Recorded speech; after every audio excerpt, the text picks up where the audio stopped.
Hi guys, എൻ്റെ അമ്മയുടെ സ്പെഷ്യലായിട്ടുള്ളൊരു സദ്യക്കൊക്കെ വിളമ്പുന്ന വെള്ളം തൊടാത്ത അടിപൊളി മാങ്ങാച്ചാറിൻ്റെ റെസിപ്പിയാണ് കേട്ടോ. അപ്പോൾ അതിന് വേണ്ടിയിട്ട് മാങ്ങ കുറച്ച് മഞ്ഞൾപ്പൊടി ഉപ്പ് ഇട്ടിട്ട് നമ്മൾ കുറച്ച് നേരം ഊറാൻ വെക്കണം. പിന്നെ ഒരു പാനിൽ കുറച്ച് വെളിച്ചെണ്ണയാണ് ഞാൻ ഇവിടെ എടുത്തിരിക്കുന്നത്. അതിനകത്തോട്ട് നമുക്ക് വെളുത്തുള്ളി കറിവേപ്പില ഇട്ടിട്ട് ഒന്ന് മൂപ്പിച്ചെടുക്കണം. അതിനകത്തോട്ട് മഞ്ഞൾപ്പൊടിയും മുളക് പൊടിയും അതുപോലെ കുറച്ച് കായവും ഇട്ടിട്ട് ഒന്ന് ഇളക്കി കൊടുത്തുകൊണ്ടിരിക്കണം കേട്ടോ. ഉപ്പും ആവശ്യത്തിന് ഇടണം. അതിനകത്തോട്ട് നമ്മൾ എന്താ ചെയ്യേണ്ടതെന്ന് വെച്ചാൽ നമ്മൾ ഉലുവ പിന്നെ കടുക് ജീരകം ഇത് കുറച്ച് വറുത്ത് പൊടിച്ച് മാറ്റി വെക്കണം കേട്ടോ. പിന്നെ നമ്മുടെ മാങ്ങ ഊറാൻ വെച്ചിരിക്കുന്നത് നമ്മുടെ മസാലയിലോട്ടിട്ട് ഇളക്കണം.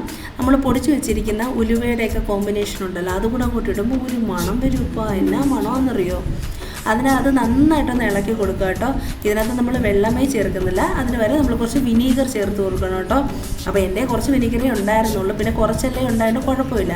നിങ്ങൾ അളവിനനുസരിച്ച് വിനീഗറൊക്കെ ചേർത്ത് കൊടുക്കുക കേട്ടോ. ഇതെല്ലാവരും ഒന്ന് ട്രൈ ചെയ്ത് നോക്കണം കേട്ടോ. ഇട്ടി വെട്ടാണ്.